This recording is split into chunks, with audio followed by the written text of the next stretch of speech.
As investors, one of the most common questions that we like to ask ourselves when looking into different companies is, of course, when is the best time to buy that stock? We want to get that company at the best value and the best price. But one thing that we seem to forget about quite often is when is actually the best time to sell that stock? Because after all, the golden rule for investing in my eyes is the only way you can ever make money or potentially lose money is when you sell your stocks. So that is exactly what we are going to be talking about today. I'm going to be sharing 6 different scenarios that could be key indicators to a point where you should be thinking about selling your stock. So let's not waste any time.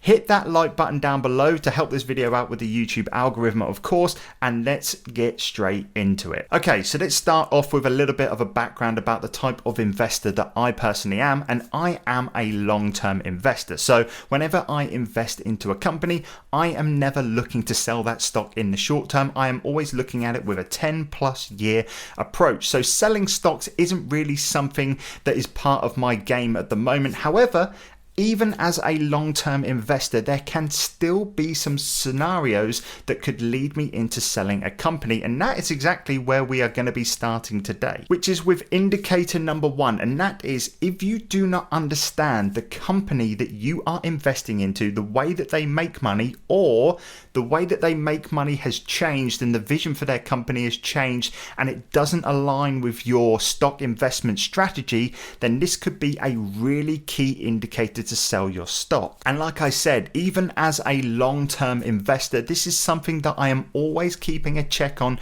with my current holdings. And there is a couple of questions that I like to ask myself to make sure that the investments that I currently own still align with my strategy. And the first one is, of course, do I understand the company? What do they actually do? Number 2 is this company profitable? So I'm looking at basic balance sheets, seeing that they are turning over a profit, listening to earnings calls briefly, all of those good things to make sure that this company is still making money. And then the final thing that I do is take a quick future outlook at this company and see if it's still progressing the way that I want it to go. So what I like to say is if you cannot ask yourself those 3 questions and answer them with ease, then maybe this is a good indicator to sell that company. So that's indicator number 1. Indicator number 2 is actually when you find yourself in a position where you actually own too much of a company. Now you might be sitting there thinking, how can having too much of a company actually be a bad thing? Well,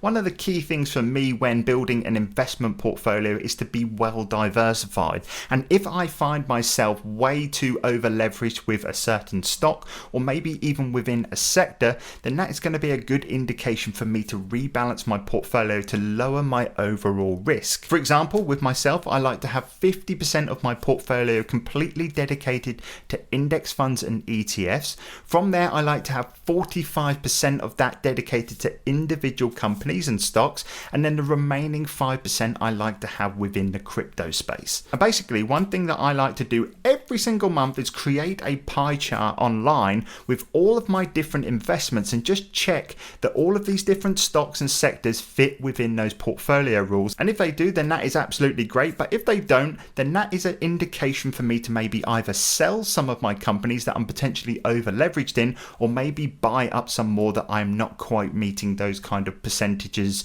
and targets that I'm trying to reach within my portfolio. So indicator number 2, if you are over leveraged in a certain stock and you feel like you're too all in with a certain company, maybe it's time to sell a small percentage of that stock, but not necessarily you have to go ahead and sell all of it. Now, sell indicator number 3 is going to be a big one, and that is basically if you own a company and the stock price of that company rises excessively within such a short space of time without no real rhyme or reason as to why it's actually going up, this could be a major indicator to sell your stock. Now, the reason why this is so important is because if a stock price goes up, realistically, it should be because that business is growing, it is making more money for its investors, meaning that they are going to invest more into that company. Now, if none of this happens, and let's say there hasn't been any positive news about a stock, or maybe when they report their earnings, nothing really has changed within them, it's been very much flatlined, but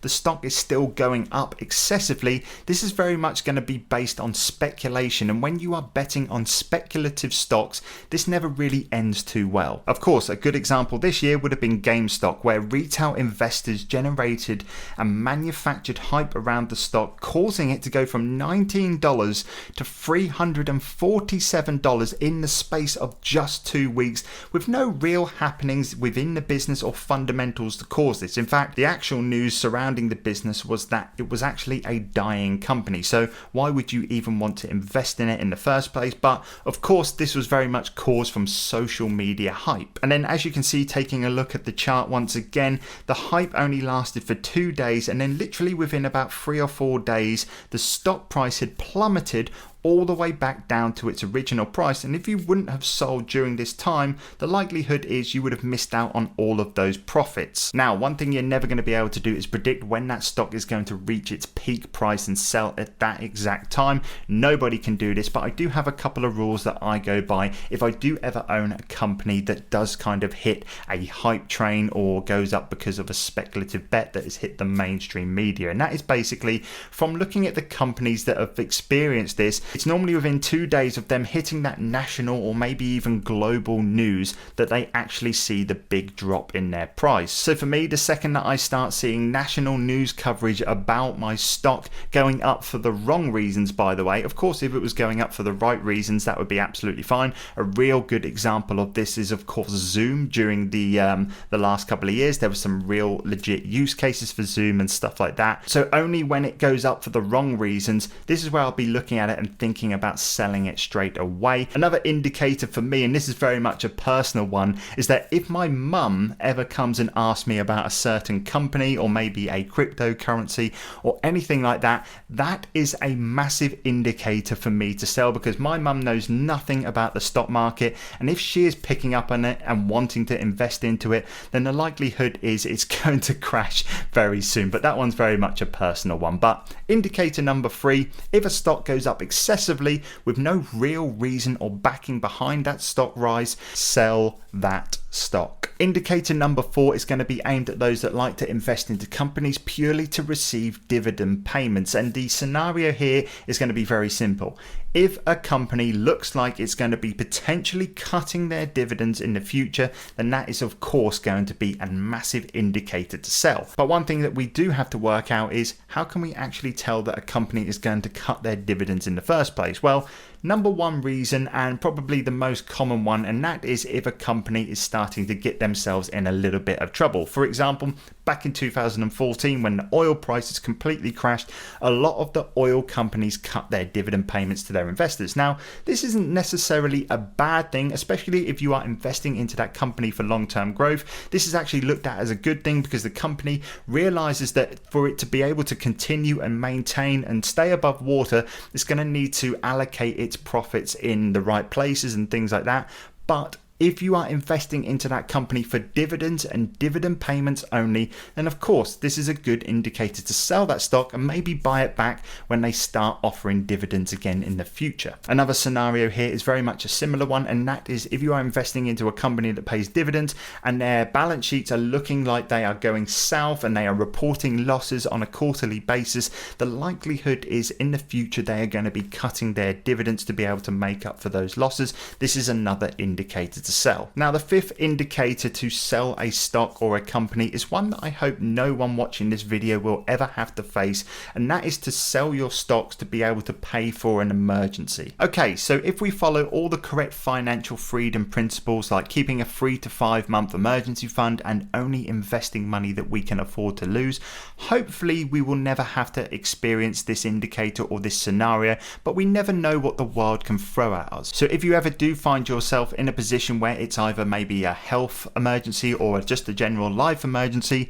then make sure that you do sell your stocks to be able to pay for that. Do not try and work it out or anything like that, because at the end of the day, whilst I love investing into the stock market, if anything unforeseen happened in my life that my emergency fund couldn't cope with or any of the other factors, I would be selling my stock straight away, because at the end of the day, life and health is way more important than a few investments into the stock market. So hopefully this will never ever have to actually come up for anyone. But like I said, if you do ever find yourself in a financial emergency, then of course it could be a good time to potentially sell your stocks to pay for that. One quick tip I have on this actually is try and only focus on selling the more profitable stocks, the ones that have gone up in value, and leave the losing ones in there. This way, if you do still believe in those companies that are currently down at the moment, it still gives them time to go up in value and make you money in the long run. So alright, so moving on to number 6, and a much more positive one, and that is when you reach your financial goal, whether that is raising money to buy a business, raising money to buy another property, or in most of our cases raising money in our investment accounts for financial freedom, then obviously look at selling your stocks. What is the point in making investments in the first place if we do not reap the rewards of them in the future? I am putting money away every single month with a plan of 10 to 15, maybe even 20 years. I haven't actually decided. I know it's going to be a long term for me, but if I never sell my stocks and actually reap the rewards of the hard work my money has done for me over those years, what is the point in doing it in the first place? So one key thing that I want you to ask yourself is, what is my investment strategy? What are my investment goals? And if you ever reach those goals, whether it be next year or maybe in 10, 15, 20 years like myself, then of course consider selling your stocks and enjoying those rewards. So there you go guys, a nice and positive one to finish on there. And if you are still watching this video, I really do hope that you do eventually reach your financial goals, whether it be next week,